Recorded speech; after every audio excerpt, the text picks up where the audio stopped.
Welcome to Real English Voices, the podcast where you learn English the natural way. Welcome to this deep dive.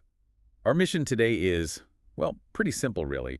We're diving into English for work and jobs. Yeah, taking everyday conversations about work and breaking them down so you can actually use the phrases right away. Exactly. We know talk about jobs, money, tasks. It's all pretty critical, right? Especially when you meet new people. So we're going to look at a short conversation. It's between two friends, Julia and Alex. And we'll pull out all the useful bits. We'll keep the language clear, nice and straightforward for you. Think of this deep dive as like your shortcut, your way to understand and use these job phrases easily. We'll cover asking about someone's career, how to describe what you do, even talking about salary. We're going to really slow it down and focus just on the practical English you need. Okay, so let's start with the conversation itself. Julia and Alex, they're friends, just catching up. And the first thing they talk about, work, of course. It always comes up. It does. So Julia tells Alex she's a business consultant. Okay, hold on. What does that mean? A consultant. A consultant. Like Julia, she's a professional advisor. Basically, companies hire her for expert guidance. Oh. And Julia, specifically, she helps people who want to set up a new business. Set up a new business. Yeah, that phrase just means starting a new company from scratch, really. She advises them on, the first steps, how to grow. Especially in health and fitness, you said. That's right, health and fitness. I see. So she doesn't actually, run the gym herself. No. She tells the owners how to run it better. Gotcha. And what about Alex? What does he do? Alex works in sales for a tech company. Sales. Okay. So his job involves talking to customers, trying to encourage them to buy the company's products, technology stuff. Sales, that's a word you hear all the time. Yeah. It's basically the job of selling things, products, or services. Pretty much. But what I find interesting about sales, sometimes it's more about building long-term relationships, not just a quick sale. That's a really good point. It definitely takes communication skills. For sure. So the conversation moves on. They start talking about their work schedules. Alex mentions he has fixed hours. Fixed hours, like 9 to 5. Exactly, 9 to 5. But he also complained a bit, said he often has to work overtime. Overtime. The classic issue. Especially, he said, at the end of the month. When sales quotas are due. Right, that makes sense. Yeah. Okay, let's break down that schedule stuff. Fixed hours. Yeah, fixed hours just means your working time is the same every day. You start at 9, finish at 5. It's predictable. Dependable, yeah. And overtime, that's really key vocabulary for work talk. Definitely. Overtime is just any extra time you work after your normal hours are finished. Right. And Alex mentioned something about pay. He did. He explained that sometimes his company pays him extra for that overtime, but other times they give him extra time off later instead of cash. Oh, interesting. Like time in lieu. Exactly. Okay. This actually leads us perfectly into our first big learning goal today. How do you ask someone about their job when you first meet them? Super important for small talk, but you need the right phrase. Absolutely. And we found 3 common ways people ask this. They all basically mean, how do you earn money? Yeah. But the feeling is a bit different. Okay, what's the first one?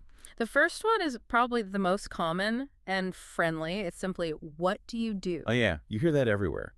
Parties, meeting neighbors, coffee shop. Totally. It's casual, simple. What's number 2? Number 2 is similar, but maybe a touch more formal and maybe clearer about asking about work. It's, what do you do for a living? For a living. Okay. We hear that more at, say, networking events. Adding for a living just makes it super clear you're asking about their job, how they earn money. Right. But what about just asking, what's your job? Is that okay? It feels a bit direct. It can be, yeah. What's your job is very direct. Simple. We'd probably use that if we already know the person a bit. Or maybe if they just said something about work and you want specifics. Exactly. But for a first meeting, what do you do is usually, the safest bet. It's friendlier.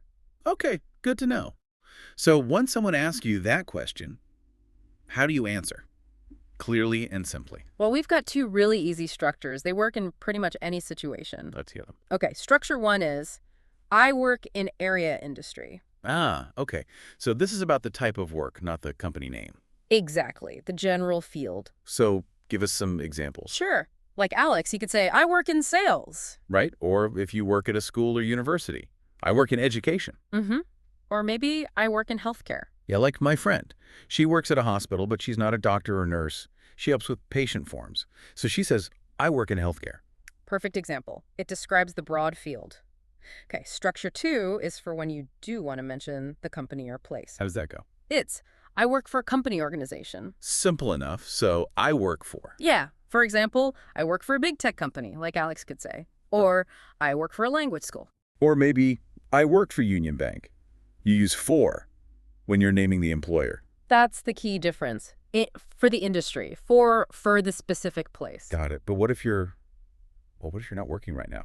Ah, good question. That's totally fine. You can just use simple phrases, like, I'm looking for work.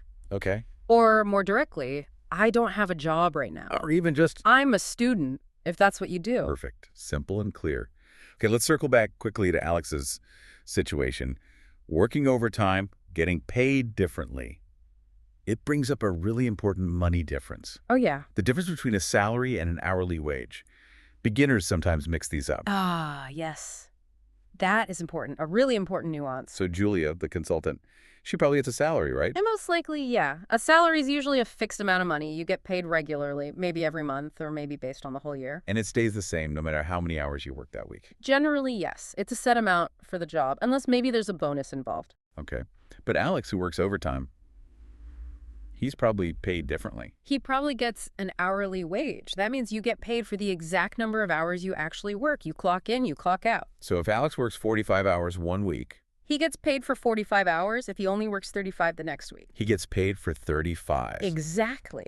And that's why overtime pay is such a big deal for hourly workers. Right, because if you're paid hourly, overtime hours are often paid at a higher rate, like maybe time and a half, 1.5 times your normal pay. Whereas if you're on a fixed salary, You often end up working those extra hours for the same amount of money. that's a huge difference to understand in employment English. Okay, so we know how to ask about jobs, how to answer. How you might get paid. Right, so what's next? Let's talk about describing your daily tasks, the actual things you do all day at work. Okay, yeah. What your job actually involves day to day, we've got 4 really good phrases for this, starting with, I deal with. I deal with. What does that mean? It means like what you work closely with, or maybe who you interact with or help regularly. Okay, examples. How would Julia use it? Julia, the consultant, she might say, I deal with new business owners. Makes sense. And Alex, the salesman. He'd probably say, I deal with customers all day long. Right. Or if you work in a shop, maybe Ah. I deal with clothes or I deal with payments. If you work in a kitchen, I deal with food orders. Exactly. It's super versatile. Okay, next phrase. I'm responsible for. Responsible for. That sounds a bit more formal. A little, yeah. It means this is your duty, something you must do as part of your job.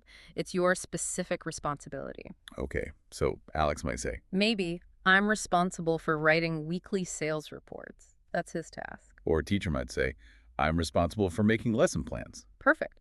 Okay, our third phrase adds a bit more.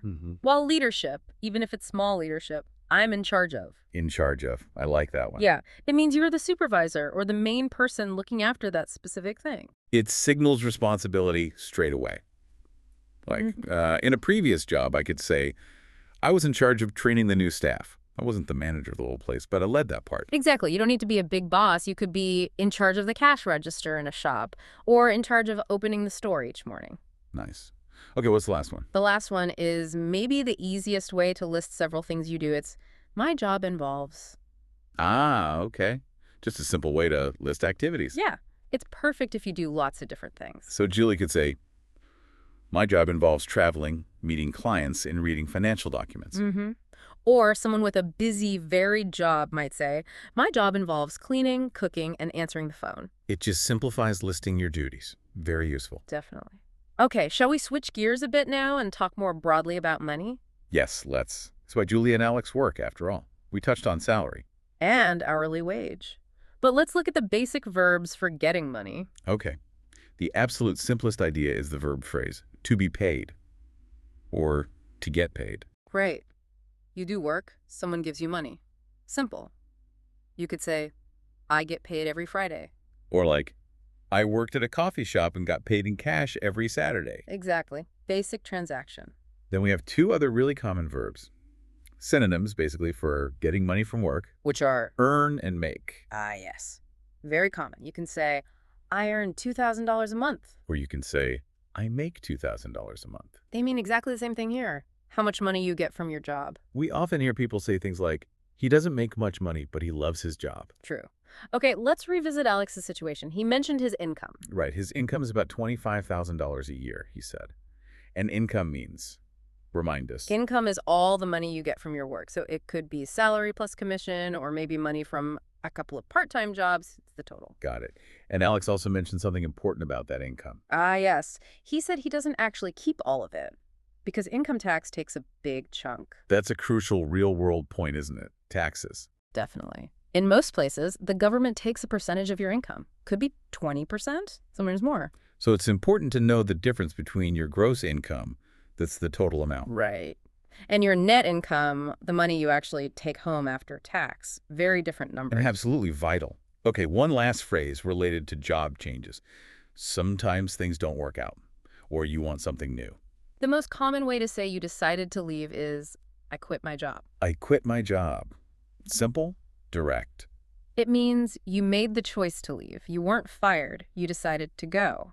Often it's because you're looking for a new beginning or something better suits you.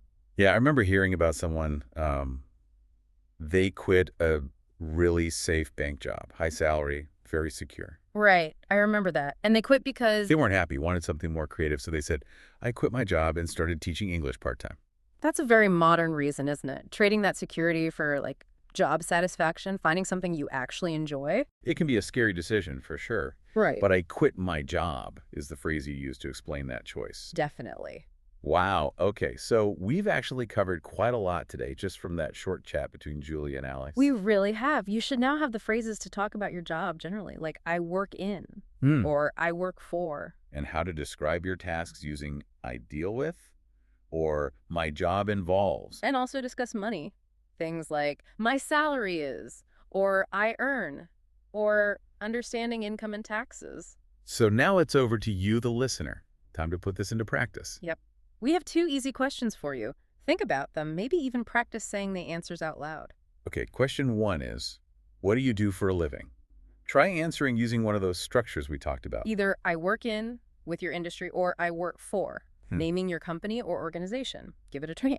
And question 2, what is one thing your job involves? For this one, practice using that phrase, my job involves, and then just list 1 or maybe 2 things you do regularly at work. Simple practice. But you know, the most important thing really is that you chose to spend this time learning English with us today. That decision to learn, that's huge. Absolutely. We're proud of you for making that effort, for doing this deep dive and working on your vocabulary. Keep practicing these phrases. They'll become natural soon enough. Definitely. Well, thank you so much for learning with us today. We'll see you next time.